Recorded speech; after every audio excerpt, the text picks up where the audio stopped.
Yeah, I'm trying to look for a bottle. Any water? I really don't want to steal the players, because that's just me.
Welcome to the home court of the reigning Super League champions. Loughborough Lightning welcome Manchester Thunder here tonight. It's a top-of-the-table clash. It's round 12 of the Netball Super League, and it's a sellout here at Loughborough University.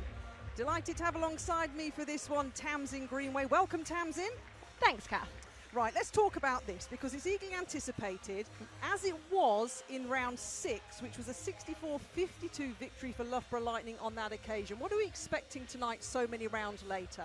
Look, I'm thinking it's going to be a closer game this evening. If you go back to that one in the earlier rounds, it really blew out in the second and third quarter for Manchester Thunder, and sort of key players really didn't step up to the mark. It was a physical encounter, especially in that end third for Manchester Thunder, and they struggled to convert anything like we're used to seeing. So I think it will be a very different game. Both coaches so tactically astute, so I'm really intrigued to see what they've changed. Well, we'll see what they've changed. Right now, let's look at the team sheets then. The starting 7 for the home side: Vic Burgess, Tamsin Greenway. Wow, well, it's kind of solid and familiar. Yeah, well, if it isn't broke, don't fix it. Yep. No surprises as you go through the side. I think key players in there is obviously the Mary Chollock, leading star shooter in the Super League at the moment. Her partnership with Rhea Dixon and Hannah Joseph. Watch out for Beth Cobden and Nicola Smith. They were lethal in the first round against Manchester Thunder. Manchester Thunder then, the familiar yellow. Karen Gregg starting 7. Yeah, and Imogen Allison getting the nod in at centre. We have seen that change with her and Amy Carter across the season, so it was no real surprises to see her. Karen Gregg opting to go for sort of tactical matchups, and that's probably why Imogen Allison's got the start. Vandermeer in at goal shooter. It's the Shadeen van der Merwe and Josie Huckle partnership I'm most intrigued to see against Mary Chollock. Remember, they're both sitting in the top 10 in the intercepts.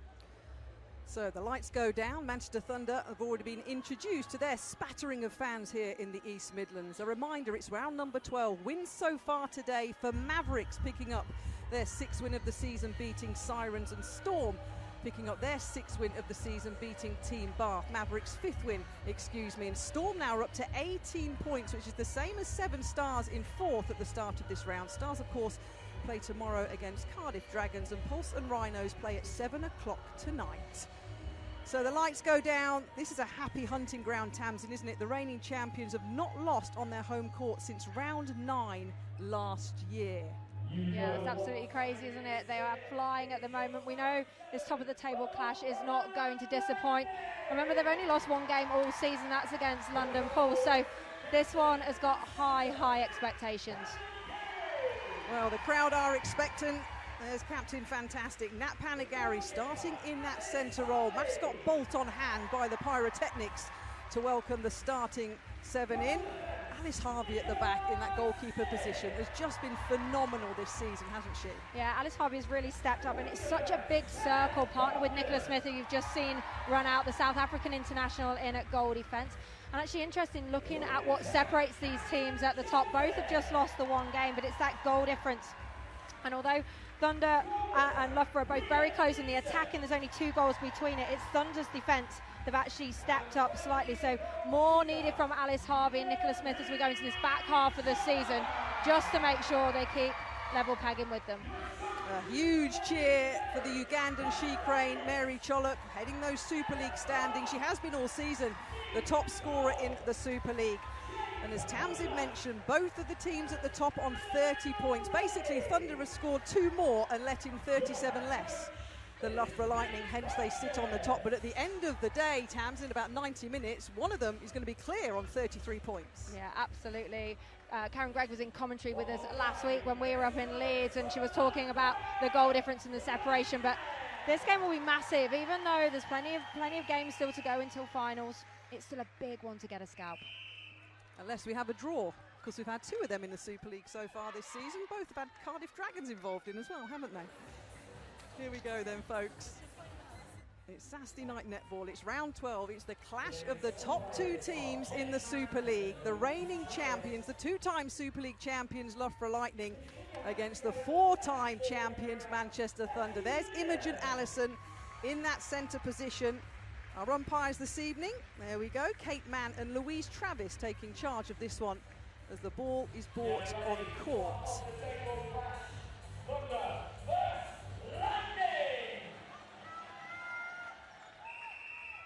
And we're off.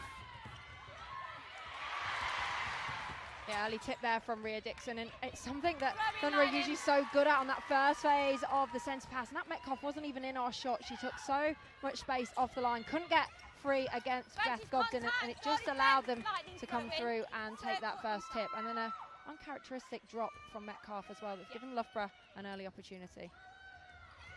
Obstruction goalkeeper penalty. And when opportunity knocks, Mary Chollock normally delivers. 540 goals on the top of the Super League table so far this season. And look down the other end, just that pop over from Rhea Dixon opens up second phase so easily to Hannah Joseph. And that is something Thunder will have to watch today. They cannot be getting free rein of Loughborough Lightning to the edge of the circle. And down the other end, Imogen Allison not able to hit that one, hit and land. She went for a quick ball into Vandermeer. She wasn't ready. And again, 2 big errors from 2 real key players in the Thunder attack end. A chance for the home side again. Smith in that goal defence position. You were saying, Tams, you're on the comms for Sky Netball last week, weren't you? Of course, when Loughborough Lightning played and had that 64-56 victory over Rhinos with Nicola Smith, one of the starting 7, being substituted off, and you said that's a big deal when that happens. Yeah, it was a big deal. It had immediate impact, and I think what's happening with these top teams is the bench and the way they're able to execute the players coming onto court and do those tactical matchups we talked about. So Anna Roddy entered the game. She came on to take Amelia Hall out, who'd been absolutely brilliant. It was a real tale of two halves in that game up in Leeds. Loughborough came out on top, just showing so much experience. But don't be surprised to see some interchanges today, because both have got so much depth. Well, they've got depth, they've got history, and they've got a lot of Super League points. Centre pass then again, Lightning leading by 4. And you see how quickly they're able to just get out of the blocks, Loughborough Lightning. If you give them anything, they're so fast getting down the court and into Mary Chollock.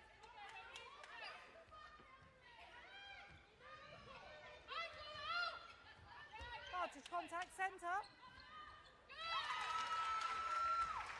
Nice settler from Lois Pearson.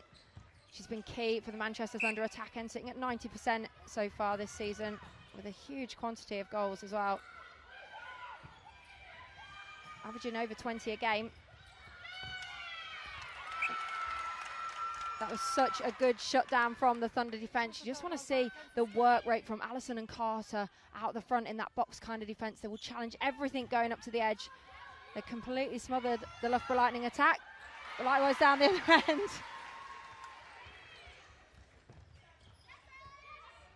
Well, that quietened the Manchester Thunder bench, which I mean is literally to the right of myself in Tamsin in Coventry, as Mary Chollock gets under the post again. Well, it just goes to show the quality of that attacking lineup from Loughborough. You know, they lost the ball, they got straight onto defence, they put huge amounts of pressure on Josie Huckle. The big arms of Mary Chollock, she couldn't go over the top. No one coming forward for Thunder. Contact, wing defence, penalty, Thunder. Wing attack over on the decal. A little shake of the head from Nat Metcalf, 471 feeds. Footwork, free pass, Loughborough. Yeah, late takeoff from Lois Pearson there. Again, On the edge of the circle. another sloppy error from Manchester Thunder. They're kind of gifting Loughborough the ball at the moment.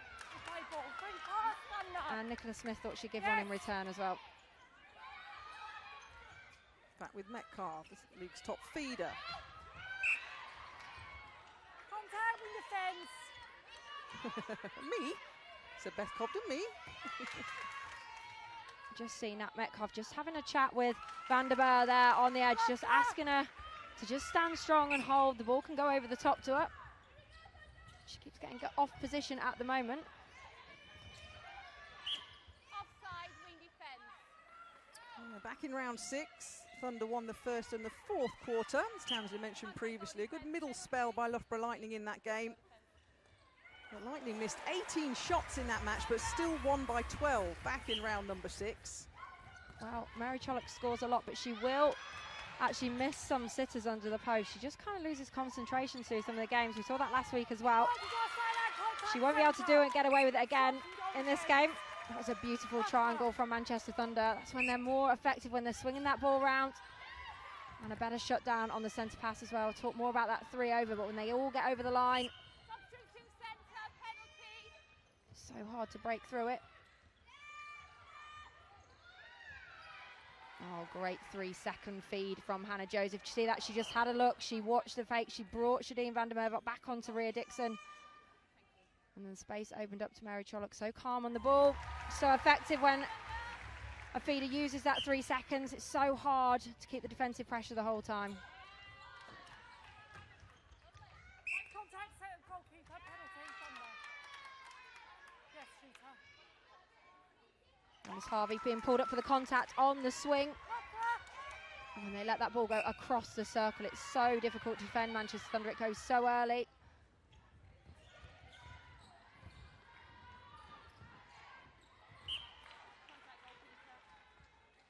See Josie Huckle sticking to Mary Chollock like glue, but unable to deny Loughborough Lightning now taking an 8-4 lead already. Just under 10 minutes remaining of the first quarter. So important to start fast. Both teams normally do, don't they, in terms of who we've got battling tonight, Tamsin? Yeah, definitely. And you just don't want to give either team a sniff. And what a great shot down from Nat Panagari. Oh, 2 balls on the court. They'll play it on. Just hold tight, wing attack. Ball on court, wing attack, where you were, with you. Well, the ball girls were trying to get the ball on quickly for the players, but There was a ball on court. in the confusion, 2 balls ended up on the court. Loughborough Lightning not phased though. They will continue with this attacking play through the court. They've been so good at it so far. Look at the patience, but look at that line work by Amy Carter there and Imogen Allison. And that's, I think, where Loughborough have got better over the last few weeks. Just the release of Mary Chollock when no one's on. And Rhea Dixon will do that all day long. I think it's really noticeable for Rhea Dixon. She actually is shooting 70% across the season. We'll just have a look at those change. Really early days, Kath Murray, and that is Amy Carter into the middle and Imogen Allison into wing defence. And it's always a risk starting them the other way round. I said they probably wanted to do it tactically. But Hannah Joseph at the minute is finding so much space, especially on the cut through to the circle. They clearly want to give us some more attention. Oh, Shadeen van der Merwe. Oh. And already immediate impact. Just a better shutdown on Hannah Joseph. And it just meant they forced the ball through to Rhea Dixon.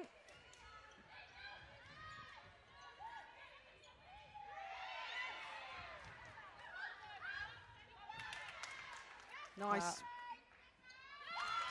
The repositioning of the Thunder attack end around the circle is absolute quality, and don't underestimate how hard that is to position the ball, to take it cleanly, to have the trust and faith to just give it straight away.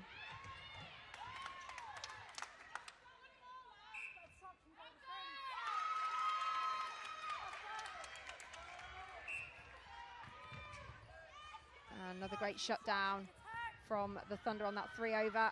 That's the work rate of Imogen Allison. You can see her there on shot and just having a look. Great width by Nat Panagari.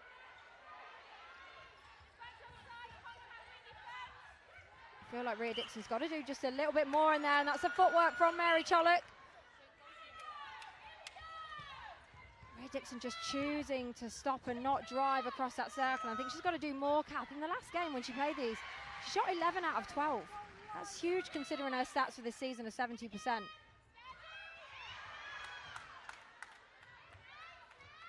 Yeah, meanwhile, Van der Berg going about her business very nicely. 274 goals, the top scorer for Manchester Thunder coming into round number 12. Pearson on the outside line.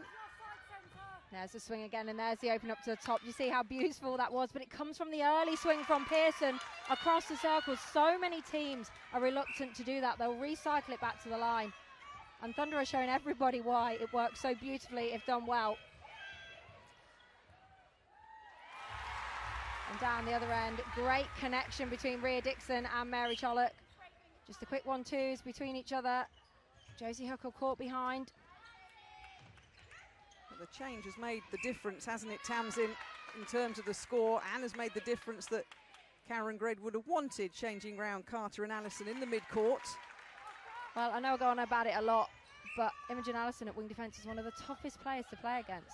I mean, I probably spoke too soon. She just got beaten there by Hannah Joseph, but... Why? Why is she, for our viewers, why is she the hardest, in your opinion? What I love about Imogen Allison is she can go between one-on-one and hunting. So she will shut you down because she's so quick and so reactive, but she will also come out hunting for the ball as well. And her closing speed across the third line, the control to do it, she's one of the cleanest wing defences in the game, is so, so good. All right, back to a 1-goal game. The home side. 5 minutes remaining. Chollock, little 1-2 with Nat Panagari.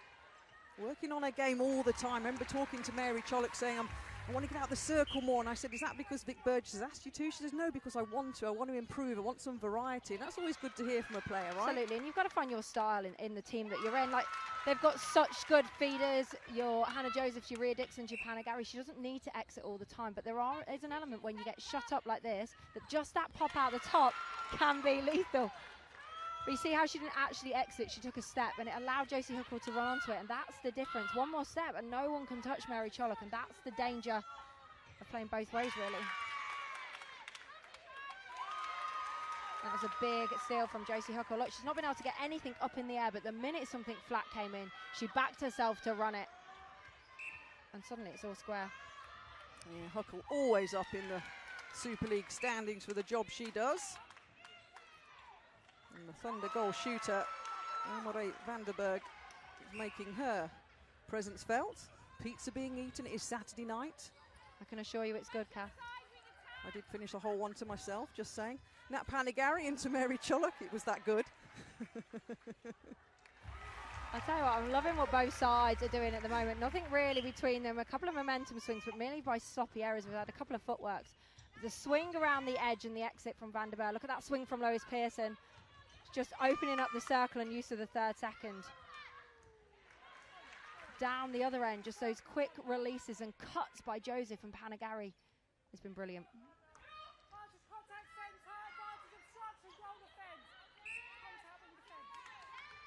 It's been a real dominant performance from both shooters so far as well.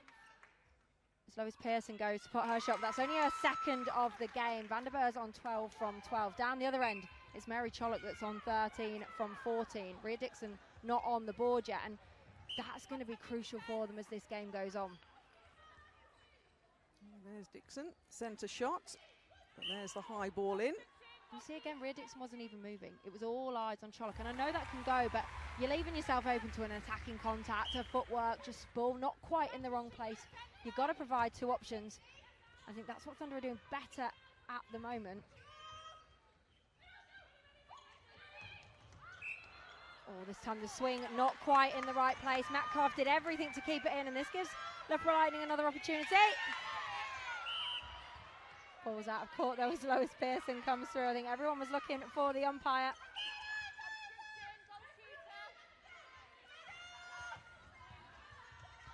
Hobden looking not into the hands of Hannah Joseph. 14 apiece with 2 minutes to go. I think what was so impressive then was the shutdown from the Thunder players. They got in front, they all decided to challenge it. Beth Cobden only had long. This game has been such a good advert for attackers defending. They've put so much pressure on both sides whenever they've lost the ball.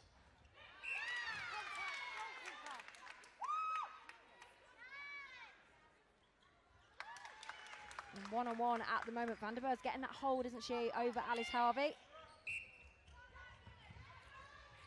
And the away side, for the first time, have crept into the lead.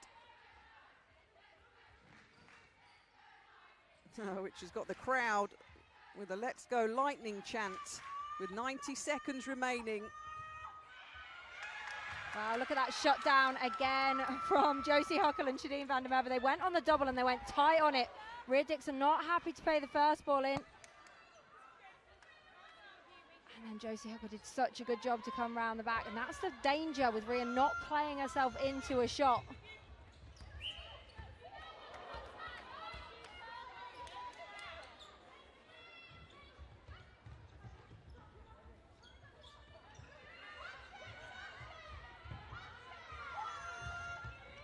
No one coming forward for Thunder at the moment. Van der Merwe and Alison having to do heaps of work.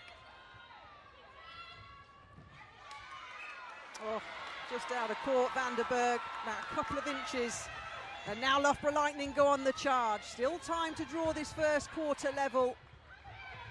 We just felt that was building. Thunder having to do all kinds of work. They didn't have their usual connections of letting ball go, swinging it across.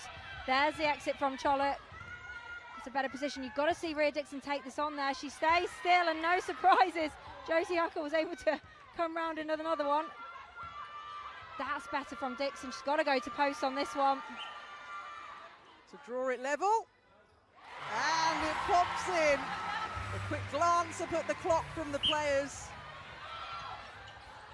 High ball in, a little bit too much on that one. The buzzer's going to go at the end of the first quarter here. A top of the table clash so far is not disappointing at all. We are 15 goals apiece at the end of the first quarter here, Tamsin. That's what we were hoping for. And that little change that was made by Karen Gregg, turning around Imogen Allison and Amy Carter in the centre and wing D position, was crucial. Absolutely crucial. Up until that point, Hannah Joseph and Nat Panigari have been getting free rein coming through to the edge of the circle, and you just can't do that when you've got someone as dominant as Mary Chullock in there. They were feeding effortlessly. Thunder weren't having time to drop back into the double, and it was just too hard to stop any of that supply. See Nat Metcalf there having a quick word with the umpires. What do you think in there? Because you did mention at the beginning of the match, didn't you, Tamsin, that she was having a couple of words. And what do you think she's talking about there? Well, it's funny because I saw Karen Gregg, a coach of Thunder, go straight up to Nat Metcalf just as they were walking over to the court there. So she obviously gave us some information, and Nat Metcalf's talking about getting around and bringing the arm around. So it'll be something about whether it's on Van der Beer, probably onto the feed into the circle. I'd be surprised if it was down the other end for the defenders. And she's talking about sort of pushing off. It might be about Mary Chollock actually as well, about pushing off there, because Josie Hooker will have felt she got caught for a couple where their sort of arms were entangled. But look, so many of the teams now use this sort of tactically, just to plant a few seeds in there, just to get umpires aware of what they feel is going on. So a quick chit chat there with the captain and the umpires. There's Karen Gregg on the left of the shot, just to our right in commentary. Most of the noise, admittedly we are right next to the Manchester Thunder bench, but was coming from Manchester Thunder in that first quarter, and quite rightly so as well. They fought back 15 goals apiece. Right, where are we going to go in this second quarter then, Tamsin? What's going to make the difference between these two sides from what you've seen so far? Yeah, it's quite interesting, isn't it? I think for Loughborough Lightning, it's quite straightforward for me. Rhea Dixon has got to get herself involved in the game in the circle. She does so much work outside the circle, and she's lethal on the feed, she's lethal on the offload. But Shadeen van der Merwe has dropped so early now into a double. They've got to swing it wide and have got to get in there. She's on one shot at the moment in the dying few seconds of that. Mary Chollock put up the other 14, so that just tells you a little bit of a story. Down the other end for Thunder, I think they've just got to be patient on the final feed. When they add a swing in and then place it through, they have been so much better, and both teams will want to look at their turnover to goal, because what's happening at the moment is they're all getting straight back on defence and they're not getting the free flow through the court. So whether that's a release from the shooter or a release from a higher mid-quarter, but they will want to start punishing the other side. So 15 apiece. A reminder, we're in round 12 now of the Netball Super League, an 18-round regular season. Of course, the top four at the end of round 18 go forward to the semi-finals on the 22nd of June before the grand final at Resorts World Arena. A record crowd already have bought tickets for that Netball Super League final on the 29th of June. Go to the Netball Super League website, join us for the fun. We're not sure who's going to win it, but that's what makes it exciting. And another little conversation there, Tamsin, on shot with the umpires. Yeah, Nat Panagari just getting in there as well. And like I say, most of the top teams are savvy enough now just to mention a few things, just to get some clarification on what is being pulled. Like, I don't think anything has been major so far, but you've sort of few sort of oohs and ahs down one end, especially with that Mary Chollock, Josie Huckle battle, and down the other it's just around the circle edge stuff. So just keep your eye out to see if there's any adjustments in what the umpires are calling. So here we go then, the second quarter. Starting from scratch really, aren't we? It's 15 apiece. We're dead level here on the Loughborough court. There is Mary Chollock. We'll keep an eye and see if there's been any changes. Doesn't like any changes to Loughborough Lightning. Yeah, Manchester Thunder just looking across at goal defence. Ella Bowen, she's just out of shot at the moment. She's entered in. Shadeen van der Merwe has gone to the bench. So I think Ella Bowen, and you can see her in the shot there, has gone on to hassle Rhea Dixon. I said it wasn't a problem in the circle, outside the circle, and you already see what Ella Bowen's doing. She's stopping her, releasing on that. But the danger of that is she releases the one-on-one into Mary Chollock. Obstruction, goal defence. Thunder. Hardest break, wing attack.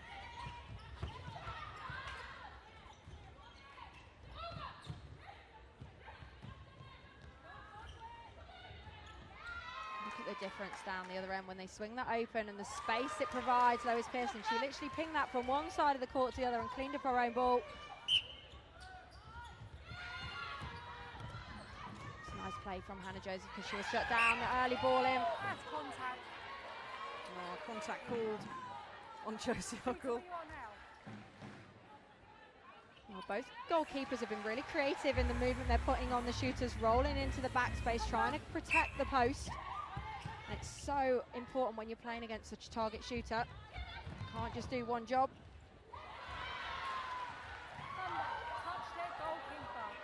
Oh, Nat Metcalf went for that one, she said.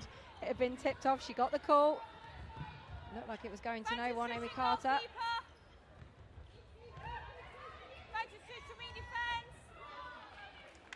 Smart play, wasn't it, from Lois Pearson again, just timing a drive into the circle, getting Nicola Smith caught in two minds. I'm laughing because Paige Reed to my right went, oh, that was lovely, on the Thunder bench. 17 apiece. Oh, Imogen Allison so close on that one.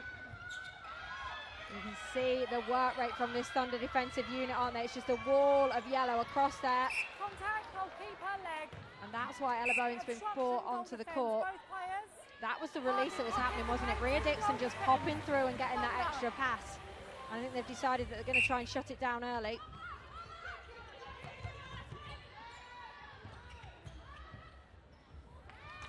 So lovely ball in from Lois Pearson. Great timing roll. Not able to nail it at Van der Beer, though. She was kept away from the post.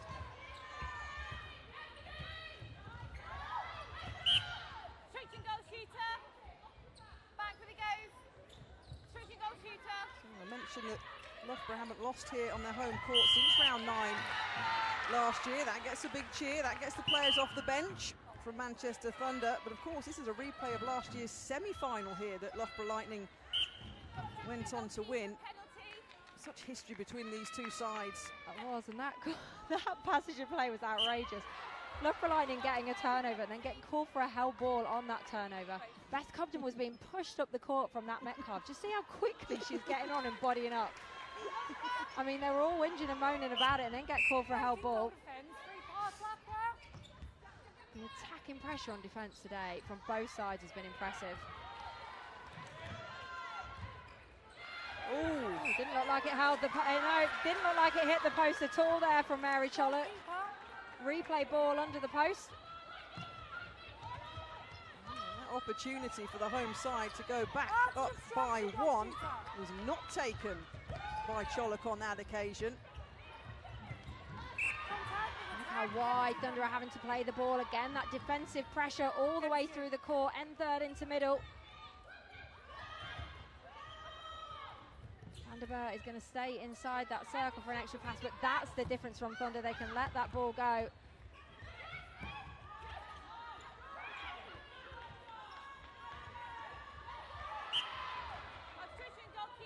Alice Harvey getting pulled for the penalty there. It wasn't quite in the right place, the feed wasn't.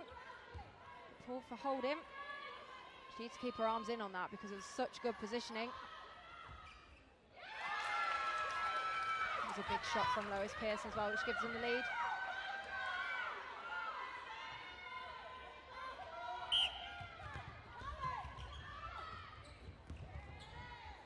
Oh, Metcalf trying her best to keep it in. There's only really one option, wasn't there? They tried to play for depth, Manchester Thunder. You feel like they've got to put an extra ball in. That's what we talked about at quarter time. The extra swing around just works.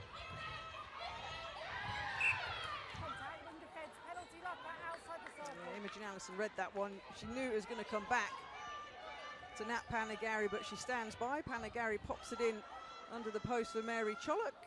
And normal service resumes. Well, Imogen Allison put her hand straight in her head, Kath, when she got pulled for that penalty. She was absolutely gutted. She felt she got it cleanly. There are so many little individual battles going on at the moment. Just the intent from Manchester Thunder to keep up the court. Ella Bowen is all over every player running at her. That's a better cut and drive from Hannah Joseph. But look, Mary Chollock not on the hold, and there's the attacking contact. Did you see Josie Huckle off the body? So when she came to play the ball, Mary Chollock just braced herself, but it was deemed an attacking contact. And that's why players go and have a chat at quarter time. And we're still locked level, 19 apiece. Loughborough have to look at that entry from Lois Pearson. She only scored 2 goals in the first quarter. She's definitely scored more in this second one.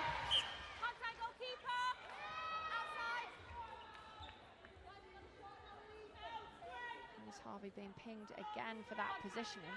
I'd see what she's doing from this end. We can't see whether she's actually leaning on.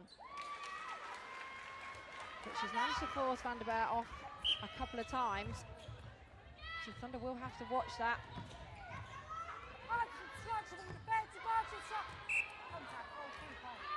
Mary Chollock not happy with that play there. She felt Josie Huckle came through from behind. Yeah, and you just see the battle between Bowen and Chollock. Well, look, it's Ella Bowen's style of play. She will just get on and she will hassle you. She's so good at the one-on-one attention. And look at that, putting all kinds of doubt in Rhea Dixon's mind. She's got to nail those ones. She shuffles it in, pulls the contact. Obstruction goal defence, both players. Yes, shooter. Yeah, Bowen asking for clarification. Yep, stands by. Cholet pops one in. We feel this is really smart tactical play right from Thunder because they brought Ella Bowen in to hassle Rhea Dixon. So far she's put more relentless pressure on her out the front, so she's not feeding as many. And then she's having to work so hard. She was never comfortable on that shot. So what's Loughborough's change, right? They've got to bring Ella Clark onto the court. Excellent at shooting, but it's not her speed and pace and feed that opens up. So you kind of feel like Thunder are doing this on purpose to get the breakaway. Oh, they lead by 2. Oof, nearly from Josie Huckle. Well, that was quick, big, quick play. And that's when I feel they've just got to be brave and let ball go. I know Huckle's out hunting, but when it goes that quick, she'll never get out on time.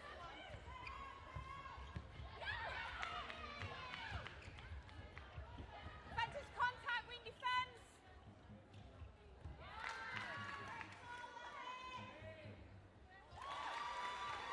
On the other end, pretty textbook from Thunder. They had the drive deep, the swing round the edge, the entry from Pearson, and another goal.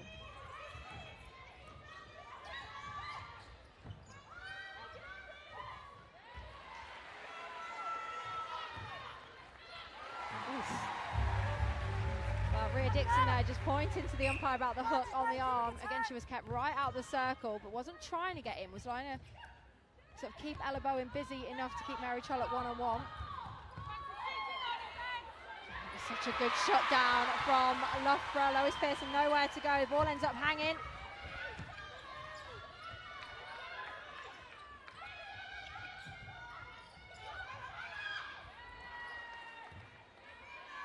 Oh, Mary Cholet with a 1-2 layup. She never looked particularly comfortable, but nailed it.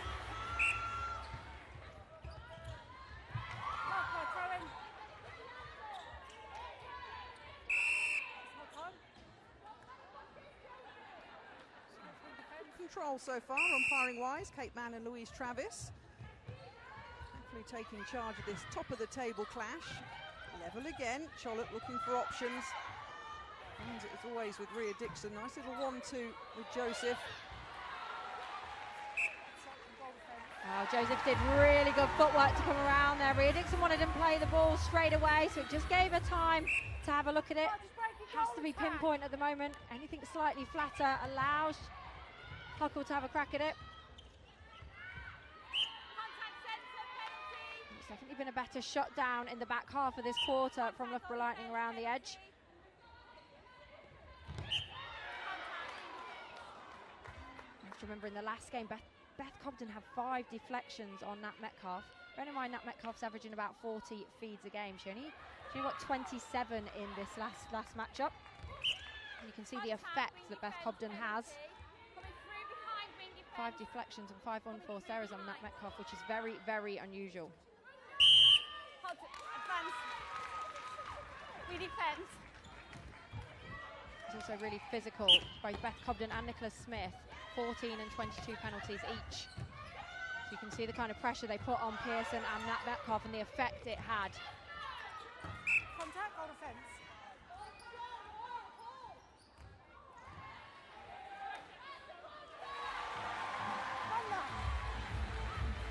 Mary's Beth Cobden. Springy as you like. 25-24. That's a nice play by Pearson there. She just stayed out the circle this time, got Nicola Smith's head turning, changed a different angle for Vanderbilt. They needed that one, Thunder. Bench up trying to get a 3 seconds on that as well. But I think Loughborough just looking quite calm on the ball at the moment. Contact. Contact, goalkeeper. Tag the change, Loughborough.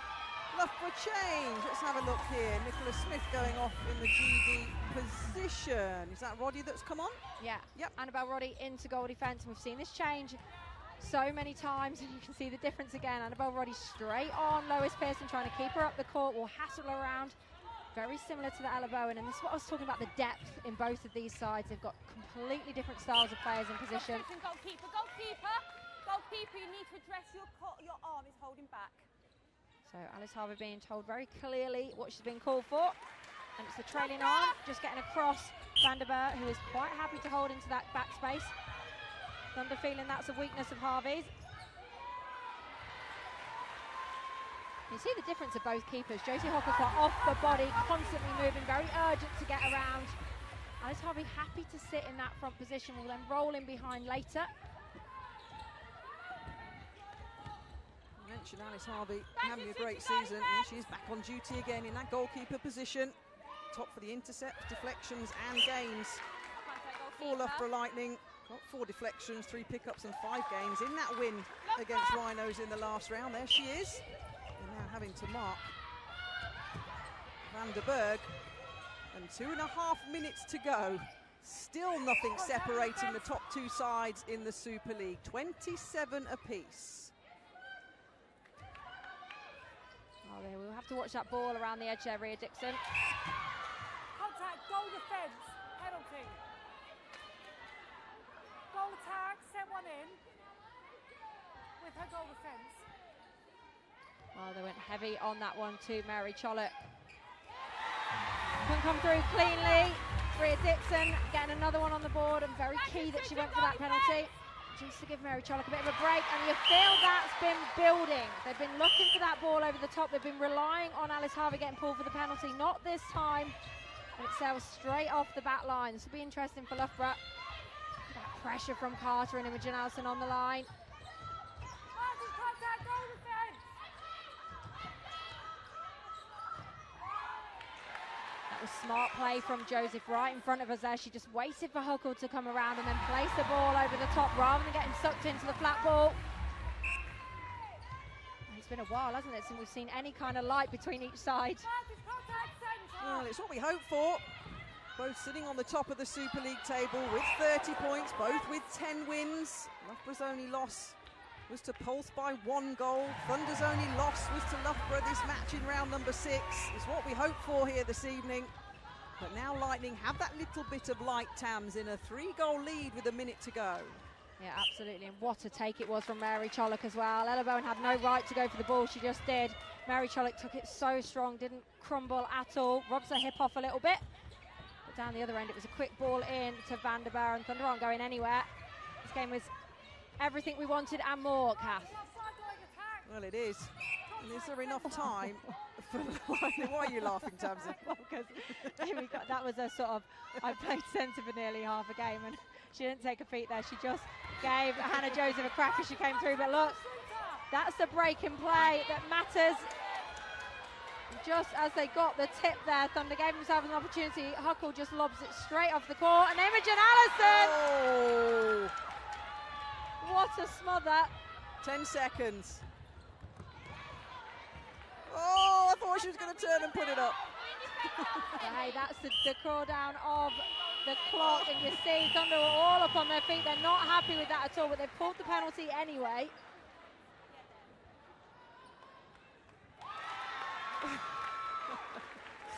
Imogen Allison. Well, we are at half-time, and Loughborough Lightning are leading by 30 goals to 29. They had the opportunity, they got the ball back, it was thrown off court. Karen Gregg threw it back on court, and it did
Welcome back to Loughborough. Apologies for the interference and loss of pictures there, but you have missed absolutely nothing. Loughborough Lightning are leading Manchester Thunder by 30 goals to 29.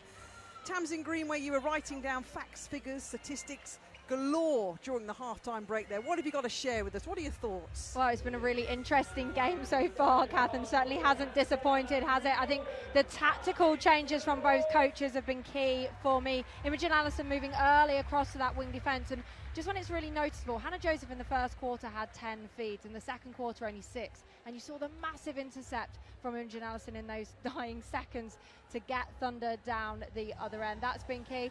I think likewise bringing Annabelle Roddy on to try and stem the flow of Lois Pearson, whether that is possible or not. She's on 9 from 9 at the moment, servicing into the circle so well. You just saw Nat Panagari there just having a chat with the umpires, and we've seen that a lot through that game as well. Both captains, Nat Metcalf and Nat Panagari, making sure they are in the umpire's ear, just talking about the things they're seeing and some of the pushes. It was noticeable then the changes in the second quarter once they'd had those discussions. Things like the contacts in the circle. We saw Alice Harvey got pulled for significantly more of a one-on-one play on Van der Beer, and it just meant an easy access route in to Manchester Thunder, especially on the long feeds. Down the other end, we saw Mary Chollock get pulled for a couple of attacking contacts as well. Josie Huckle getting off the body more to try and have a challenge. So it does make a difference, just those little chats. You mentioned the word difference there, Tamsin. What's going to be the difference between these two sides then? This is a top of the table clash. Both have got 10 wins, both have got 30 points. Somebody has to go top tonight. Who's it going to be and why? Well, I think it's sticking to task for longer. Thunder will be frustrated with their enforced errors, so they're sitting on 10 at the moment, which is high for a side of this quality. A lot of those have come from the long swings or the long feeds in, and that is down to not only their tactical play. We know they like to swing the ball around the third quarter at the end third, and they've got the key players to do that. But if they're not quite pinpoint against this side, we're just seeing the loose passes, the slight toe over the line, just not quite the right position. So I think shortening that game up will be crucial for them. Down the other end, I've said it before and I'll say it again, Rhea Dixon has to get into the game in the circle. I love her play outside the circle, even under the close attention of Ella Bowen, who entered that game. But she's just got to get in and make it look like she wants to shoot, even if she's going to offload. So you see the Loughborough Lightning shooters warming up after the half-time break. Mary Chollock there on the left of the shot, and there's Jackson. When Jackson, Mary Chollock's son, over now with her, one of the greatest accomplishments of her life. He was having a little sleep and a snack in the first half, Tamsin, but he's got a front row seat to see his mum doing her thing here tonight. It'd be pretty cool, wouldn't it, if your mum was Mary Chollock? That was your mum on that court, shooting all that goals. I showed my kids when they were old enough my Olympic final where I got a bronze medal, and my son first said, well, firstly, you didn't win, and secondly, you don't really look very nice. So I was like, okay, son, I'm glad I worked hard through my career to set you up there. Kids aren't impressed, though, are they? Our kids are never impressed, Tamsin. They're never at all.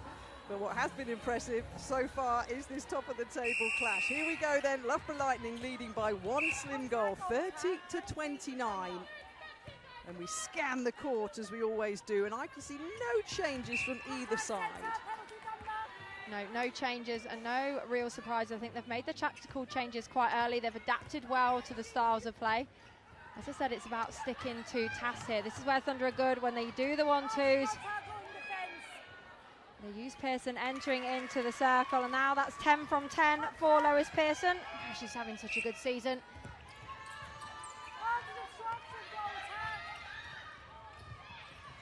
This is where, I was just going to say, this is where Loughborough really have to work that ball around, because they don't have the exit from Mary Chollock. So just these quick plays in the circle. You can see Rhea Dixon starting a bit deeper, allowing Hannah Joseph and Nat Panagari to do the work, which means Cobden and Roddy have to get to that third line. It's not only the mental pressure of doing that, it's the fitness as well. You talked about those unforced errors, Kath. That was one of them. They like to play deep Thunder, they like to play the swings, but it wasn't in the right place, and there's the pickup.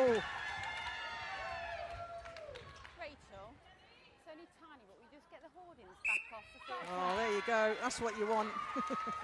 Well, we've seen it time and time again through this game. Neither side rewarding themselves for the turnover, and with real cheap stuff as well.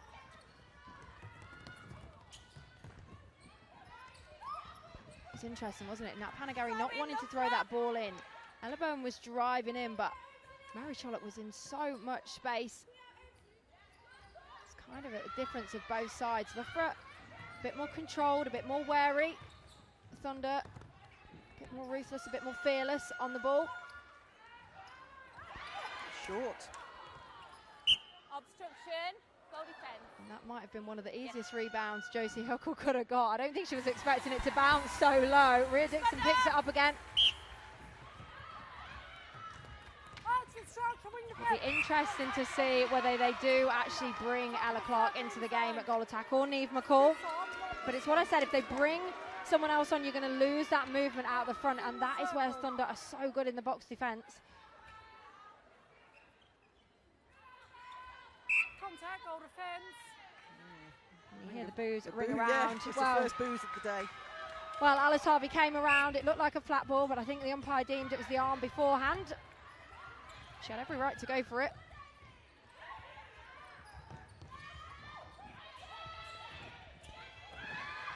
On loose ball from Charlotte. Joseph picks it up. You see what I mean about they're not happy to give the quick first ball. That was better from Rhea Dixon. It's amazing how much doubt teams can put in your mind. Well, that was fingertip retrieval, wasn't it, from Joseph? And Lightning restore their 1-goal lead.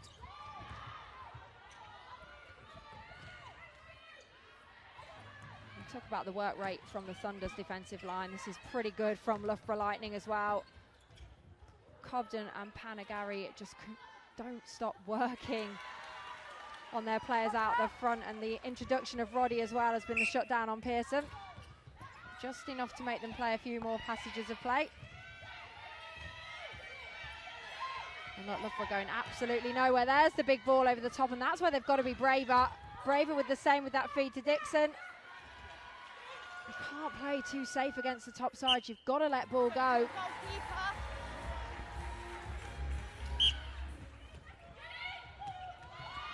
Oh, no one else even in the circle. Well, Alice Harvey just gave a little chat to Annabelle Roddy about, if I'm going to fly out, you need to get in. Contact, wing attack, penalty. Oh. Wing attack, contact. Attacking contact against Hannah Jovis. Can tell you everything she thought about that call. Contact, goal defence. She does like to play for 3 seconds through the centre pass, and she's had a lot of attention since the change of Emerson Allerton on there with the double. So obviously deemed to be forcing her way through. And now it's Thunder with the 1-goal lead on their centre pass. Oh, I can't believe that ball just got there.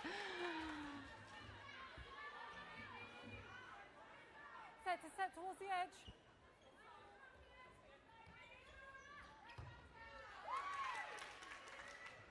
And there's a little turnaround from Thunder. Loughborough. Quick shots of the Thunder bench. Karen Gregg leaning forward, shouting directions. Her side lead by 2. It's so interesting because in the first quarter I was talking about the control of Loughborough Lightning using the 3 seconds, right? They were waiting for the changes, waiting for the defence to move. Now they're just hanging on to the ball. They look like they're scared of letting it go. I mean, they will not beat Thunder unless they're going to actually put some ball in. Look at that. Top of the circle from Hannah Joseph, and still not happy to give the ball to Mary Chollet.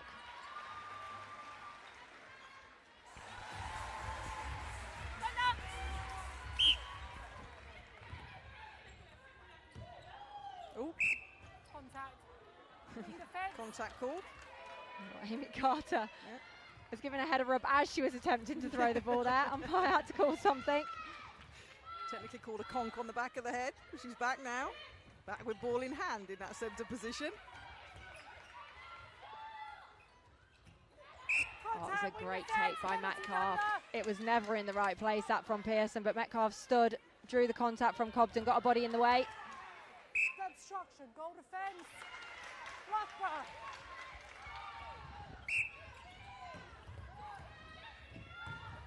That's better play from Lightning, far more direct, letting the ball go. That's the first centre pass in a while. They've had a deep connection.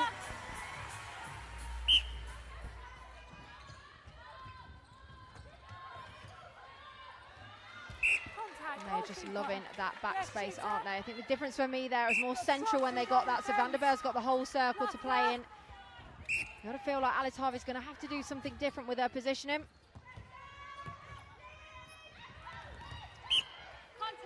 It's a late whistle. Mary Charlotte Kane right out the circle. This time on the baseline. It's always the easiest one to challenge for a goalkeeper. You've got to really go all the way onto the ball. Further back with their goal defence. Thank you. Thunder!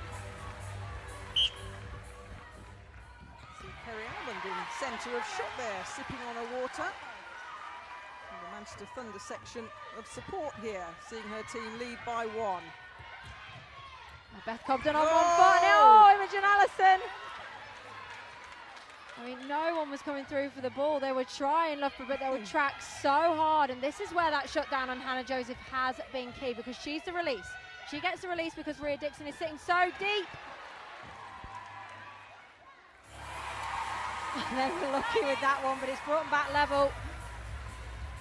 But that's the bravery I'm talking about. They've got to let some more stuff go, but technically they've got to do the basics right. They've got to keep on 1 foot. They've got to see both options get the ball up. And you see just a couple of plays from Loughborough there, so much quicker. Yes, Thunder were hunting, but it's what I said earlier. It's just a bit of a facade sometimes. They can't come on everything. Well, this is the quarter, wasn't it, last weekend for Loughborough Lightning? Yes, they beat Rhinos. First half dominance by Vic Burgess's side, but she wasn't happy with the third quarter. The second half was not where we want to be. In this third quarter, she has a slim 1-goal lead over Manchester Thunder. I feel like the momentum has shifted once again. Loughborough have started playing with more speed, more direct play. The unforced errors creeping in again for Manchester Thunder, but they get a lucky one on that held ball there from Rhea Dixon. That was a little bit harsh. But it's been a couple of sloppy plays from Thunder, one off the back line, one on the first phase of the centre pass. They'll want to nail this one. All else fails, catch it on your knees, Lois Pearson. Oh, that was good. That was so good, under all kinds of pressure there, Pearson. And 100% continues. I'm going to throw it out there and say she's been the best goal attack in the league for me this year.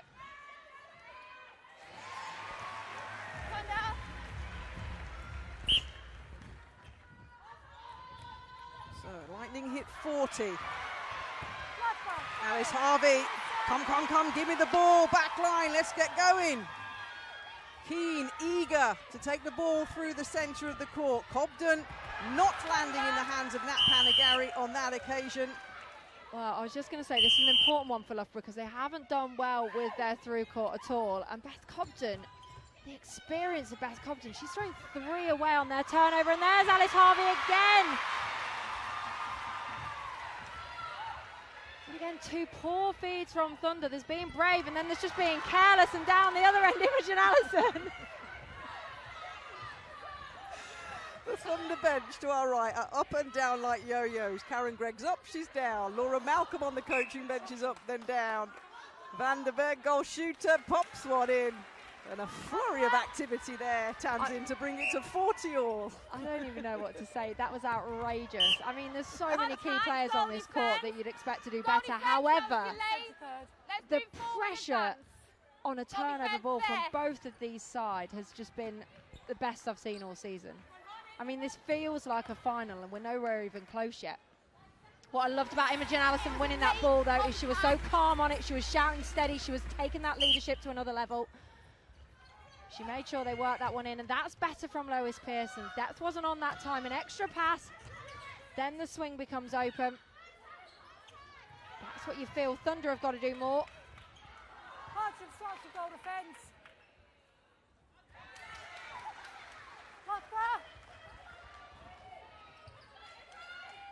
So both benches have their substitutes warming up if needed, ticking over, turning over. That's better from Mary Chollock. She had to release at some point there. Look at the quick 1-2 between her and Rhea Dixon. I mean, there's not many teams that can play like that in the league just because of the style and variety they've got in that circle. It's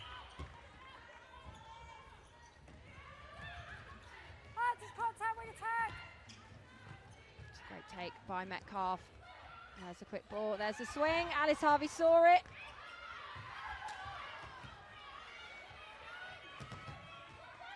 Well, you've got to say Annabelle Roddy's introduction needs to help them shut down one more passenger play. Has been good.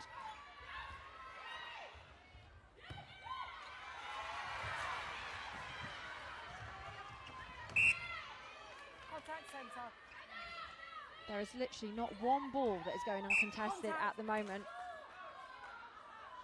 You can almost understand the error rate when you're just seeing the personal battles that are going on court. And here's another change. Yeah, Josie Huckle taking a well-earned rest, and a change in there for the goalkeeper position by Karen Gregg. Yeah, Ellie McCormick coming on into goalkeeper, not that she's needed with that turnover.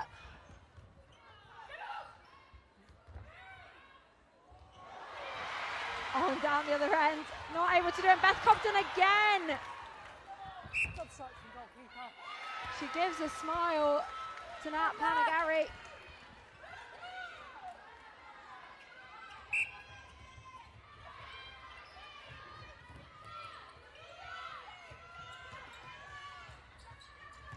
Just look at that box defence out the front there.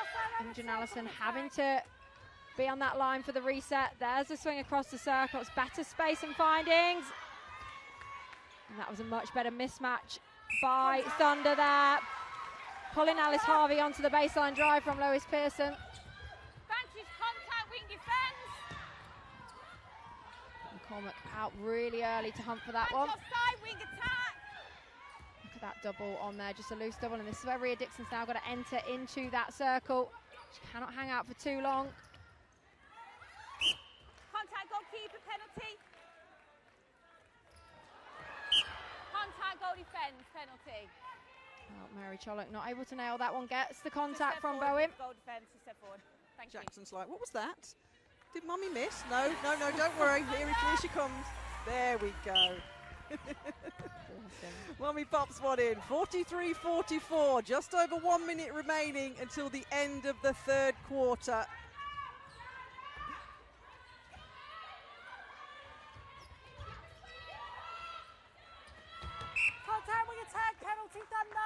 The 15-13 quarter to Manchester Thunder, this one. Well, certainly tidied up their unforced errors. He only had a patch. They're sitting at 10 as they went into this second half. And he counted 3 in this third, so that's been a significant change for them, which is why they've got that slender lead. Loughborough will be absolutely gutted with the turnover they've had, though, because they've just not been able to do anything with it. And there's a replay ball from Mary Chollock. Thunder are going to have to be quick here. And what a ball in from Carter. That's the bravery we're talking about. Thunder suddenly forgetting it's their centre pass. Yeah, and the clock ticks down, the buzzer goes. Both Kate Mann and Louise Travis White sweat from their brow, understandably, at the end of a very frantic third quarter. Thunder, who are 1 down at half-time, are now leading 46-43, a 3-goal lead, which in a match like this that we're having, Tamsin, that seems quite a lot because they've just been going at it end to end. Yeah, other than the first couple of minutes where Loughborough took that early 4-goal lead, that's been pretty much it. It's gone level pegging for pretty much 45 minutes of this game. I think what was quite interesting in that third quarter, the things that are expecting to happen, Thunder not making as many unforced errors. Yes, there was a moment in there for a couple of minutes, but they reined it back in very, very quickly. Down the other end, just that impact from Dixon getting into that circle. We saw it sporadically again, and every time she does it and gets in and starts opening up something different, it helps Loughborough. But she was sitting a lot deeper in that second quarter, so the problems came up higher up the court for Loughborough. And we saw 3 turnovers from Beth Cobden after they'd won back the ball, Loughborough Lightning, and they'll be absolutely gutted they weren't able to punish their visitors. Yeah, 46-43 then, one more quarter to come. So physical. Is the game getting more physical, or are umpires calling more?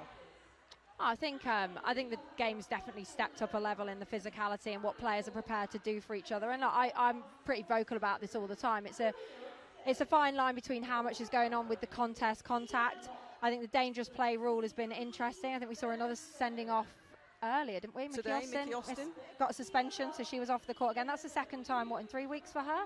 Yeah, there's a couple last week as well. So, yeah, you're seeing more and more. I think Emily Nicol had a suspension.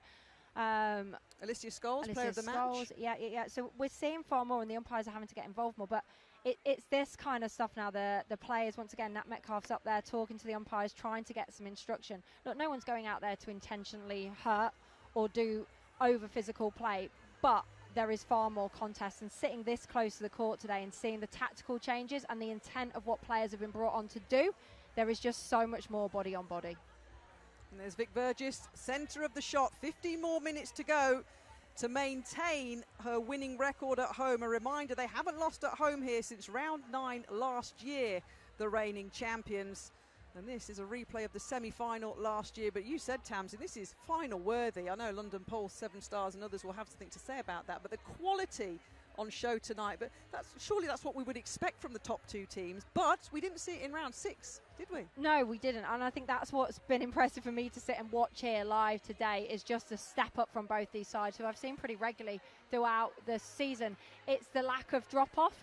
Things that are noticeable, for example, the minute you lose a ball, from the very get-go, both these sides went at each other, went, well, I'm going to get this ball back. And it set the tone. And that sounds like, again, something so simple. It's a mental shift. It's relentless pressure from these sides that I haven't actually seen from anybody else across the league at the moment. A reminder, wins earlier for Mavericks beating Sirens. Storm beat Team Bath to go up to 18 points, which is the same number of points for 4th place 7 Stars at the start of this round 12. Pulse and Rhinos play later at 7 o'clock on their centre pass. London Pulse currently in 3rd in the Super League table. And the last match of round 12 is 7 Stars against Cardiff Dragons. That is tomorrow. And then the next Sky Netball match for you folks is Pulse against Storm on Friday.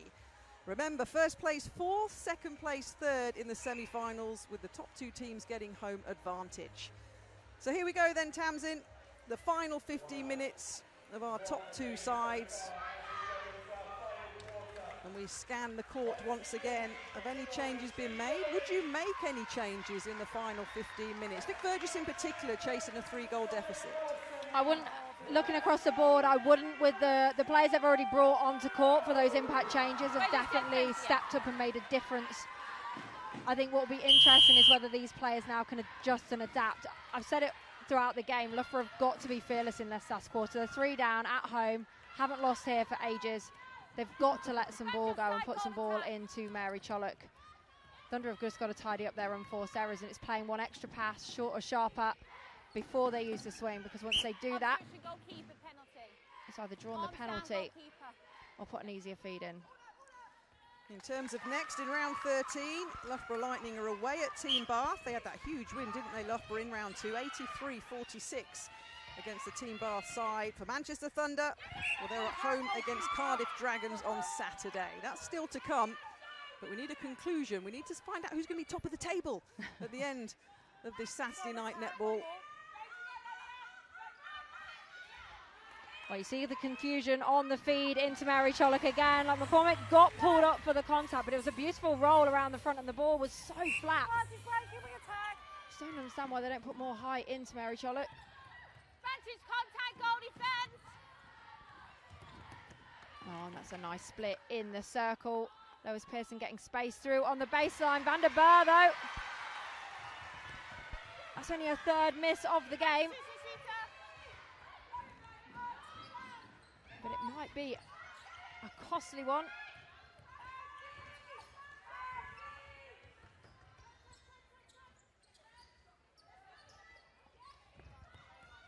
Contact centre, penalty. Oh, shouts of pressure and active from the Manchester Thunder bench. Contact, goalkeeper. Well, Hannah Joseph just hung on to that ball, watching McCormick roll around. She was talking to her to hold strong, drew the contact without even throwing the ball. But this is where they've struggled, haven't they? Getting out first phase, second phase, that was better. Oh.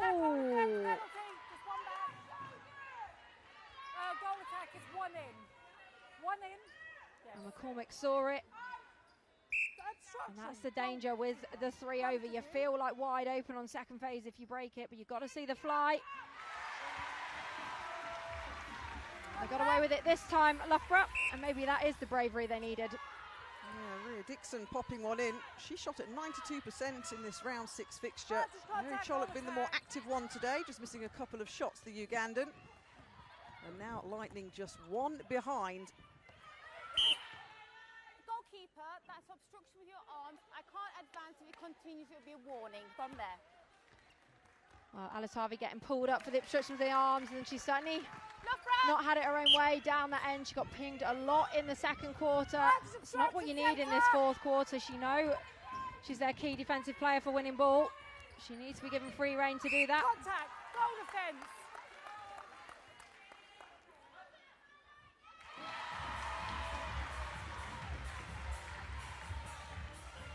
Loughborough Lightning are coming. And Manchester Thunder know that is always going to be the case. Back Just 1 goal the difference. Contact, goalkeeper.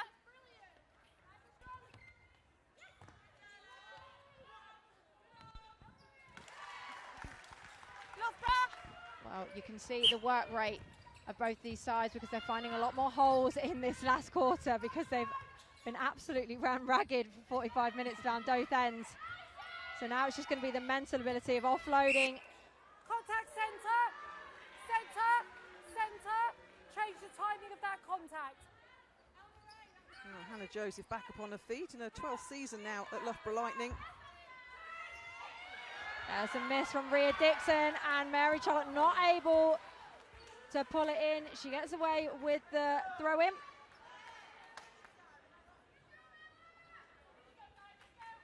Goal attack. That's a hard bit, isn't it? If you haven't been shooting through the game, you're suddenly under all kinds of pressure in the last quarter, and you need to nail them.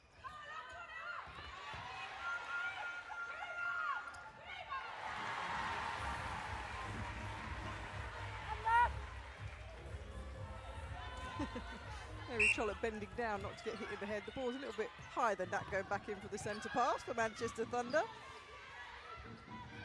On the hunt for the half century.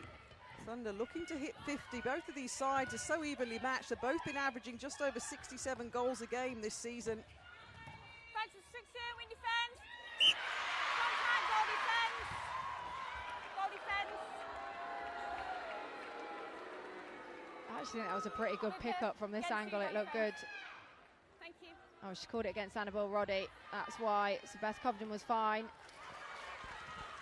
Loughborough. Breaking goal defence, free pass, Loughborough. Thunder will just want to make sure they keep on that 3 over. Goalkeeper, They've been broken a few times now. Wait a second, please, goal attack. You need to change the timing of the contact. Stand in, you're grabbing her and holding her. Yes. Big jump being shouted by the Manchester bench towards Ella Bowen. Doesn't stop Loughborough Lightning's 49th goal going in. Well, it was an important shot from Dixon, wasn't she? And big smiles afterwards. I mean, she's been particularly calm on the ball. Her work rate out the front has been brilliant. She's that final circle piece for Loughborough today. That was a better 3 over from Thunder. Oh, and a great pickup from McCormick. Right place, right time. You see the difference when their 3 over is relentless and get over the line, make it difficult for Loughborough. Easy for the first 3 in this last quarter. That's why teams, you just cannot drop off. Every single thing you do on court matters. Back to Station centre. Contact, goal defence.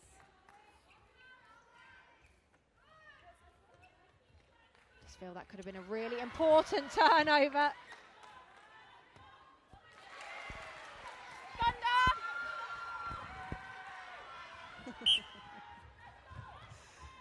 Lucy Huckle as supportive as ever, Matches contact whether on the court centre. or off it. 49-52.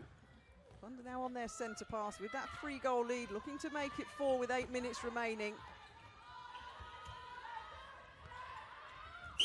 Offside centre. Offside. They haven't shied away from Offside. it, have they, Thunder? They really came to play this evening. Vantage contact centre. And she has just been exceptional under the post. Breaking. Wing Well, defence. Tamsin Pass, left shortly foot. will be writing her shortlist down for the player of the match. She'll make that decision. Also, make sure you keep your questions coming. You've got a few more minutes to get your questions in. Off the court with Tamsin after our stream tonight. A South African special. Shadeen van der Merwe and Nicola Smith will join Tamsin. So get your questions into @Sky Netball. And they'll be very happy if the scoreline stays the way of Manchester Thunder. Shadeen van der Merwe on the bike, might be coming back on in the goal defence position. Contact centre. Centre, need to dress your contact circle edge.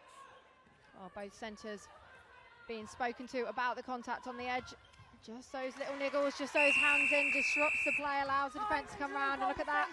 Called it Kath, you saw her on the bike. Van der Merwe on. Back on to goal defence. Remember, she started this game. Switch and wing attack. In the circle, switch and wing After a attack. There, super goal shift defence. by Ella Bowen in that GD position. And you feel she'll go out hunting a little bit more now. Ella Bowen's gone and done her job. Contact ball, goal defence. You saw already she was back into that loose double in the circle, allowing Rhea Dixon to fly out for the feed.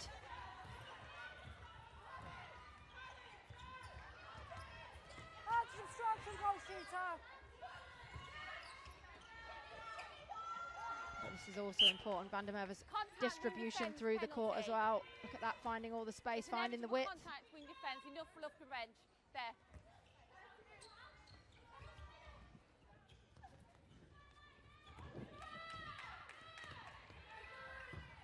That was a big ball in. Now Metcalf picking it up. It's never really on. That's better from Van der Merwe. She's got pinned into that baseline. Amy Carter was very lucky. Metcalf was on the end of that one. Contact, goal defence, penalty, Loughborough up to the line. In the centre third.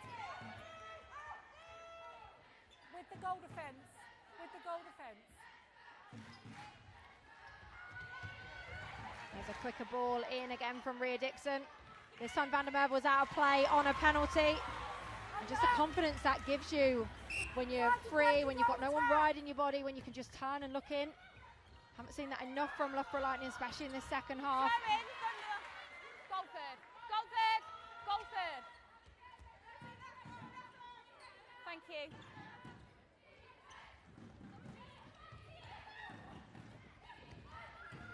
So a little drop in volume from the crowd here at Loughborough University. It's the David Wallace Arena. Switching goal The defence. home side of 3 down Contact, with under goalkeeper 5 minutes penalty. remaining. A reminder, this will put Manchester Thunder on the top of the table with 33 points if they can see out this victory against Loughborough Lightning. They'll be 3 points clear of Loughborough. Oh, what a turnover there. Van der Merwe throwing herself on the floor and then gets in for another ball as well. Contact, goal defence.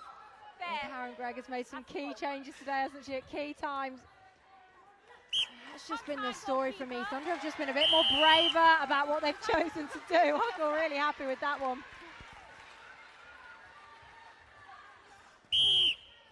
And Nicola Smith re-enters the game at goal defence as well.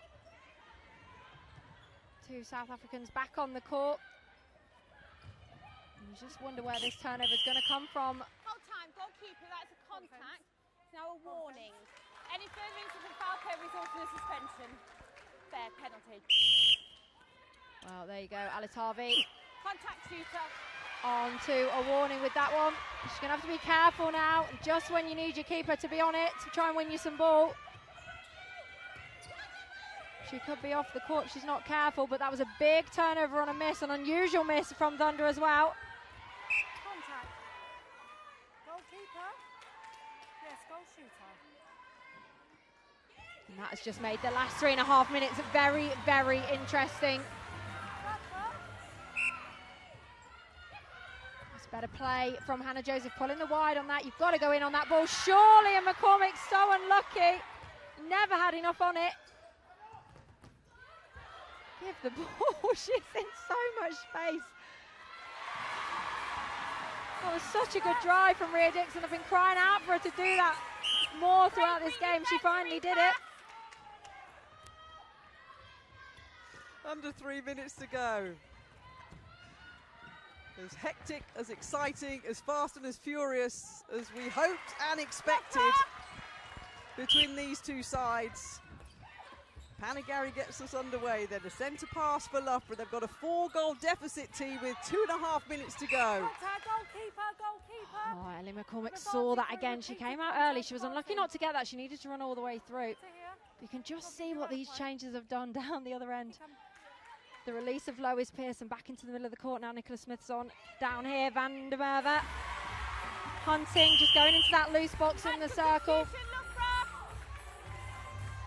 And look, that's a wise move, really. Nicola Smith going back into goalkeeper. Annabelle Roddy out to goal defence. Alice Hovey is not going to be able to challenge for these last 2 minutes. A smart move by Vic Burgess.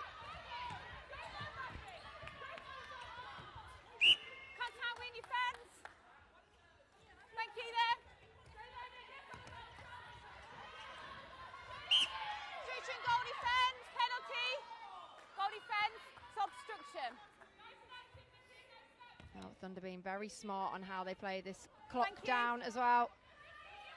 It's a big shot. You feel like this one goes in. It'll be difficult for Lightning to come back at that point. And no surprise, it's Lois Pearson. She gets the double high five from Nat Metcalf. Sorry, she's been in that position so many times. She knows how big that goal was. And where's that quick ball been all game?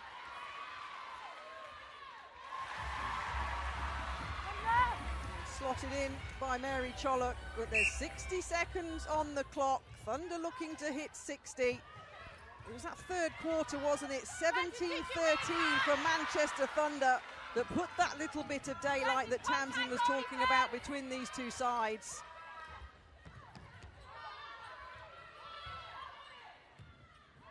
Now this is where Thunder are good, aren't they? Just winding that on that clock, and that feed into Van der Merwe. They've been absolutely on point with it this evening when it's mattered. They've tidied up their errors as they've gone through the game, and wow, they've been relentless in defence, especially on that lady under the post right now. Well, the Manchester Thunder squad are hugging each other and up on their feet. There's 10 seconds remaining. They lost in round 6 by 64 goals to 52. And in round number 12, the top two in the table clashed again. And the victory, as the buzzer goes to the 4-time Super League champions, Manchester Thunder, 61-57. They'll remain at the top of the Super League with 33 points and 11 victories out of 12. But that was a very entertaining match, Tamsin Greenway, and somehow very shortly you're going to pick your player of the match, but sum up your thoughts on that one, and it was as good as we hoped. Absolutely, didn't disappoint.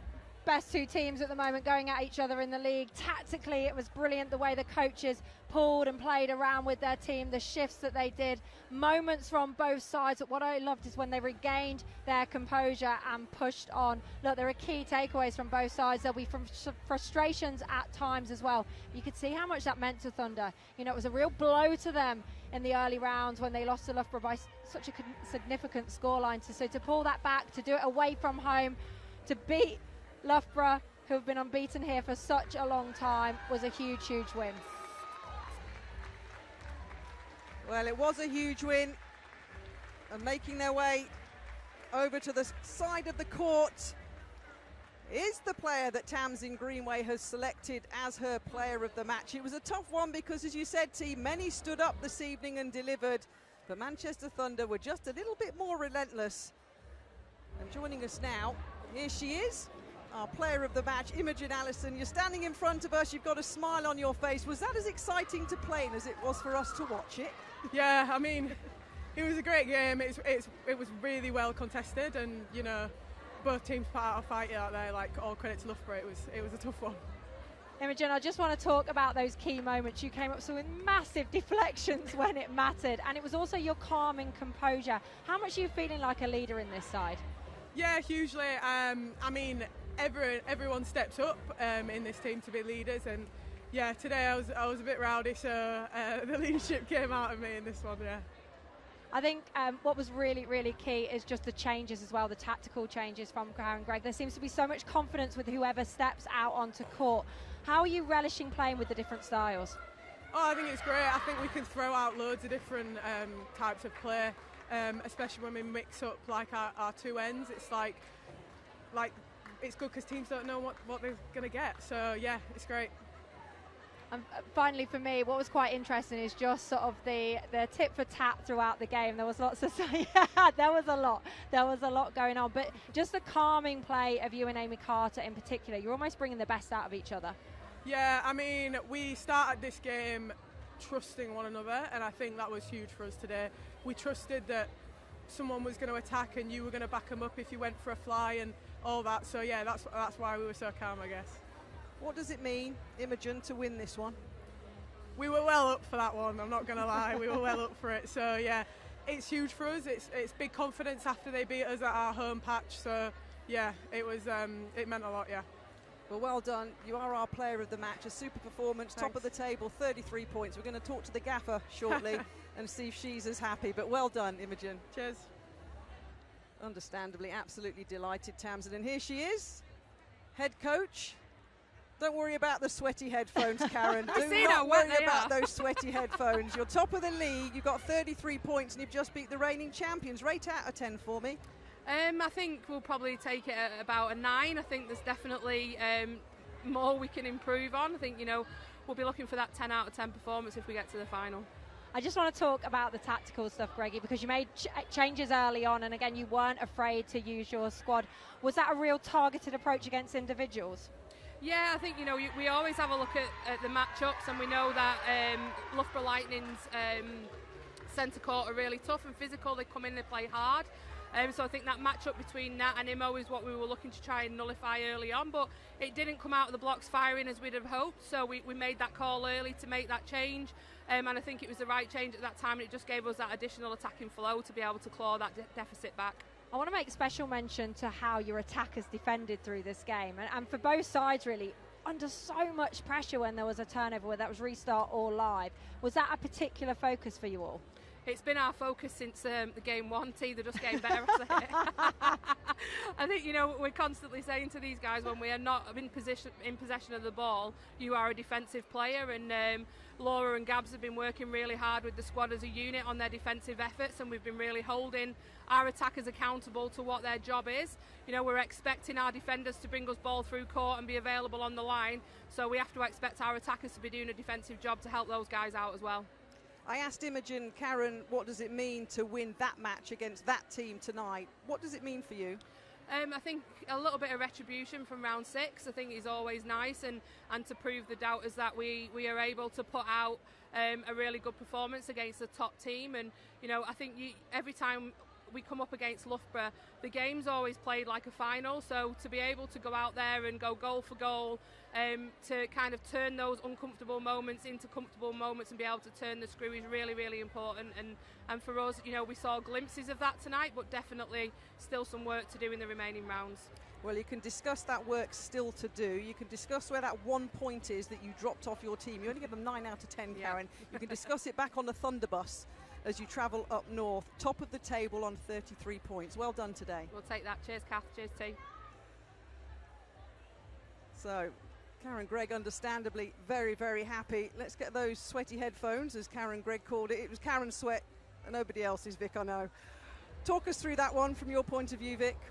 Yeah, I think I think it was a good first half. We really did try. We worked together really well. I think connections like first, second phase, like into Mary was really good. We won a bit of ball too, which is awesome. Like we've been really working on that. I think one of the things kind of going into the second half, like they made it more difficult to win ball, and when we lost a couple of possessions, it was really difficult to get that back. So that's something we'll be looking at this week.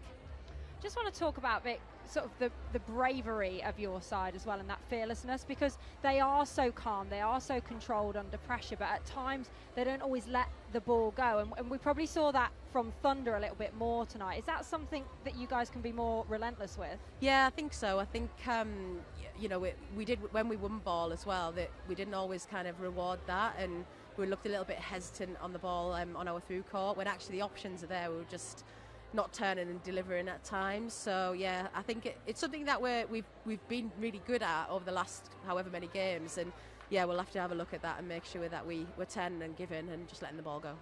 It's sometimes so difficult when you've got Mary Chollock under the post, because the temptation is to lob it in, and then there's a temptation to just wait and see what happens. How do you balance that act, and how do you bring Rhea Dixon into the game, into that circle? Yeah, that's the challenge, isn't it? I think Mary is generally available. I think there's times where we know that we need to work Rhea into the front and give her some opportunity on the ball, so that when she is going to post, that she's feeling confident doing so. So I think we had some good variety of that tonight, and also that then kind of affords where the ball could go to Rhea on the front, and she can turn and deliver it into Mary as well, and just add in that extra phase. There's a real feel of a final for us commentating on that tonight. You laughed there, Vic. What did it feel like for you on the sidelines, with it being yourself and Thunder? A replay, of course, of last year's semi-final. You're the top two in the league. How was it for you? Yeah, I mean, the games against Thunder are always tough, and it always has that feel about it. I thought throughout the game, you could definitely feel the momentum shift across all of those quarters, and the crowd here were great tonight, and it was a great contest, and I think for us we'll be just looking at some stuff that we can fix upon going into our next game. But yeah, great contest. Yeah, you talk about things to fix on. You've lost your home record. You haven't lost here for. I know. I'm sorry. I had to say a little squirt on the nose there. I understand that. But what's the main takeaway then, Vic? You're away to Team Bath next, and you had a massive win, an 83-46 win against them the last time you met. So what's the biggest takeaway today to take down to the Southwest? Yeah, I think just confidence in our ability to take ball through the court, confidence in letting ball go. We know we can win ball, so just finding new ways to win ball together, and reward that as well from a through court perspective. Well done today. We absolutely thoroughly enjoyed it. It was an absolutely cracking match, and we'll see you soon. But enjoy the rest of your Saturday, Vic, and you can go and debrief now. Thank you. Honesty, isn't it? Honesty, Tamsin, from both of their head coaches of we enjoyed the game, we watched the game, but exactly as you called it, in those areas that were so crucial today. Yeah, it was an absolute cracking game of netball, wasn't it? And for the neutral in particular, you really saw the intent from Thunder. They came here with a mission today, and it kind of matters when you head into finals that you've got one over on a team, that you don't go with any doubt that on any given day you can beat them, and they've both done that to each other now. Look, Loughborough rightly go away slightly disappointed with some of the things that they were talking about, but there were moments for both sides that were incredible, hence why you got such a close scoreline. It was only that third quarter that was won by 3 goals from Thunder, and if you go back and watch that, it was in the dying few minutes. There was nothing between these sides. I think tactically it was played well. It was relentless by both teams, and what's scary is you're just getting going with some of these sides. They have been working on key things. We're now seeing it consistently for far longer, and this is the benchmark for all the teams in the league at the moment. That's the kind of level we want to be seeing played across the country. So a round 12 victory here then. Loughborough Lightning 57, Manchester Thunder 61. Thunder on top of the Super League as we end this Saturday night broadcast. Loughborough Lightning currently still in second on 30 points. A reminder, London Pulse, their centre pass at 7 o'clock tonight against Rhinos, and then 7 Stars and Cardiff Dragons to come tomorrow. Mavericks, Storm and Thunder then so far winners in round number 12. The next Sky Netball for you, Pulse against Storm on Friday. But do stay with us, because we've got Off the Court with Tamsin coming up, a South African special with Shadeen van der Merwe, who'll be very happy. and Nicola Smith. Thank you very much indeed, Tamsin. I hope you enjoyed it as much as I did. Absolutely. And you can have a little break before off the court. We'll see you all soon, folks. Take care.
Welcome to Off the Court, and I don't even know where to start. I'm joined here with Manchester Thunder, Shadeen van der Merwe, and Loughborough Lightning's Nicola Smith, both defenders, both from South Africa, and both just played in probably the most incredible game in the Super League this season. Shadeen, I'll start with you, because Thunder got across the line. They've beaten Loughborough's unbeaten record here. Sorry, Nicola. However, just talk me through that game.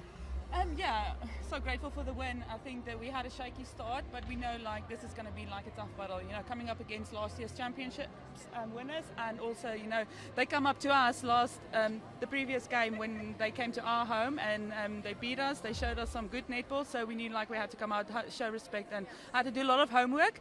But it was great to be able to contest and go for goal, and it was nice, a good netball. Well, Nicola, this is your first year in the Super League.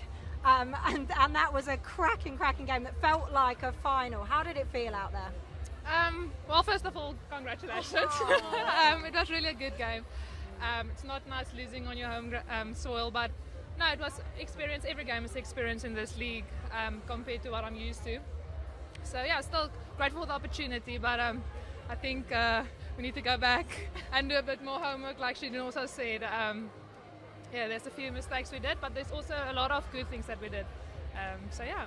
Well, you're both working with two of the best tactical coaches in the league, and we were lucky enough to sit next to the Thunder bench, and there was a lot of chat going on. It's almost like every player knows what's happening, Shadeen. Is that sort of key in your side, and the support for each other? Like, I mean, you spent a bit of time on the bench and re-entered the game. How big is that culture and the tactical input? Yeah, I think we are so great to have a solid 12 players, and every player that gets on court, they do take the opportunity, and it's so great to make change and be able to do not see much change in the game, but rather just bring more energy and also just being taking off, knowing, okay, just have a look at it and then go on court and just give me one job to do and I'll do it. But it's great to see that there's a lot of players that we're able to go on court, and also we've got a great bench. If you hear Anya like from the side, it's so great to hear her voice. Even though she doesn't go on court, she's such an impact on the bench as well, so we always hear her voice. Hang on, can you hear anybody above Josie? Okay, but Josie's already like settled in my ear here, so but you get used to it. Yeah, I get used to it. No, you can't miss Josie. I see how you sent her down our end. I was trying to do live comms and she was literally there bellowing. Yeah. No, Josie's got the best voice, to be fair. If she's a defender, we love that. Yeah, absolutely. Nicola, I want to talk about your injection over to this league, because you obviously played out in the Telecom. What have you learnt from being in the Super League? Because we hear so many of our players going overseas to Australia and New Zealand. We'll talk about that in a moment. But what have you learnt from our Super League? Well, goal defence. So it's not my first position, but coming here, being coached by Vic, by Liv, by Steadis as well, and as my players on court as well, like Nat, Betty, teaching me so much stuff that I actually didn't know what to do on goal defence and how to interact with all the players on court, like simple movements that I actually didn't know, which is so simple, but I was like, oh, it just makes sense. So yeah, I've been learning a lot on goal defence. Don't know, I feel about goalkeeper, prefer that a little bit more, but I enjoy goal defence. But yeah, and just team environment, how we back each other on court, off court, having coffee dates literally almost every day.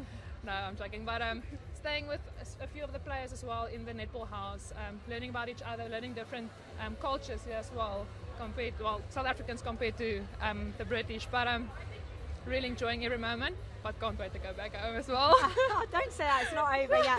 Look, we've had another question in from Jess Makin, and this is about positions. Shads, what do you prefer, wing defence or goal defence? I do like goal defence. I think growing up when I was younger, I only moved to goal defence when I was like 17 years old. I was always a goal attack. So switching over to that position, I like it because I can hunt more, I can run more, I can get more intercepts. When wing defence, it's always the donkey work. But you always make your players look good behind you. But I think in the international level, I do prefer wing defence. But like maybe club league or so on, I do like going into that circle as well.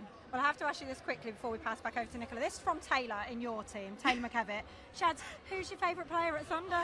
Oh my word, I mean, this could stitch you right up. Yeah. To be fair, I get along with all the teammates, and I'm not saying it just because it's on TV, but I do love my teammates. Yeah, and, but if you had to just pick one that you just went for coffee, because like Nicola's going for coffee all the time, who's your favourite? None taken. Don't be mad at me, but I would say Ella Bowen. She is my little sister, I would say. Okay. We've got a little bond, so I would say Ella. She also gives you a bit of rest. I saw that. You went to the bench, you came on, and then you went flying across the court for the intercept. So I think you owe her big time. Yeah, how's that shoulder? A big time Bowen. Nicola, I just want to pick up internationally. You've been named in the South African full-time programme, the programme out there.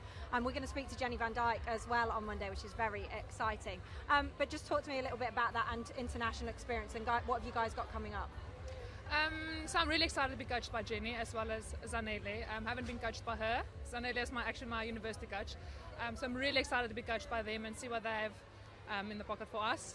I think they have like a few cards they're going to pull out. But yeah, we have, not sure what tournaments we have upcoming, but definitely there's a lot of training camps, I know. Because it's a new team, new coaches, so we all need to get to know each other. But I'm really excited to see what's happening and what she will be able to do with the team, especially for the next World Cup coming up. I think they have a timeline that are working towards. So yeah. Well, Shadeen, one of the notable admissions, and I always check the team and then double check it, your name wasn't on the South African list, but can you just assure everybody this is not the end of your international career? Yeah, it's not the end. So I said I'll make myself available in July, and unfortunately I missed the trials in January. I was here in the UK. Being part of pre-season, so that's why I wasn't selected, but I had a good conversation with Jenny, and if I'm going back to South Africa, I'll be re-entered into camps and so on, and then I have to prove myself to be able to be part of the team again. I mean, just show her that highlight reel of you jumping across the court. I think you're good. I think you'll get straight back in there. I want to just touch base on Jenny then, because I don't know a lot about her. It was big news in the international world. We were all looking. We spoke to Sarah Francis Bayman the other day. She said if she could coach any team at the minute, South Africa would be it. So much talent coming through. But I spoke a little bit about Jenny with you earlier, and your sort of eyes lit up. Yeah. No, I've got so much respect for the women, because she was actually the first coach out there that scouted me when I was still in school, and I feel like that's the first time somebody saw my potential, and she just groomed me. Because I remember when my first year in university I stepped on court and she said, "Oh, everybody to the baseline." I didn't even know what the baseline was. So it was a bit embarrassment, but she just like groomed me, and she believed in me, and she built me as a player, and also not just a player but as a human being. So I've walked so many years with her. I played with university, I played clubs with her, and she's just such a great, passionate coach, and she will back her players, and she loves winning. So for her being able to be selected, I'm so grateful and so happy for her, because she deserves it. Nicola, how important was it to have a South African coach come into that role after so long with Norma in and out, and she's brought so much to your team and to your nation, but now to actually move forward, it felt like it was a moment, it was the right time? Yeah, well, always grateful for Coach Norma. She's a great coach, and I think you are really privileged to be coached by her. But having a South African coach, two South African coaches, head coach and assistant coach, something really excited for South Africa, to see what we have what we have in store as well. Not just having coaches overseas, but having coaches in our country, players in our country. So yeah, I think it's a huge step, I must say. But it's really good for our netball. It's a good name for our netball South Africa. So yeah, I'm really excited for her and excited for the team. Well, look, we've been so used to having so much talent come from South Africa over the years. You're a bit of you've been here a while now, Shadeen, but we still get excited about her. Any names we need to be looking at on that list? Who's going to be gracing our courts in the next couple of years? Because there's always someone. I would say Kamogelu Maseku, goal attack, wing attack. I know her because I coached her at university, and I was part of the Spa Proteas team when she made her first debut, and it was a few years ago, but then she wasn't selected for a few years, but she's coming back strong, and she's got a bit sass on her, but she loves that sass on court, and it's something spicy, and she's really exciting to look forward to. What position? Goal attack, wing attack. Goal attack, wing attack. And you're going to have to voice note me her name. Yeah. Just like Kamu. Kamu, I can do that. I can absolutely do that. Well, listen, ladies, it's been an absolute pleasure. And it wasn't quite the result Loughborough wanted, but it was the game of the neutrals. It was fantastic to see you both go at each other. Like I called it. I think it's going to be the final this year. Yeah. Well, you'll be happy with that? Yes, definitely. We'll see. We'll see. A long way to go, but it was a fantastic game. So thank you very much. I'll let you lot go and cool down now. Thank you. Thank you so much. No problem. Oh, they're going to ditch me. Well, listen, if you are what? If you're watching, here we go, we'll try again. If you're watching us live on YouTube, then don't forget to check out the podcast later in the week. And if you're listening, thank you very much. We really appreciate our fans. And we've got a great interview coming up with head coach of South Africa, Jenny van Dijk.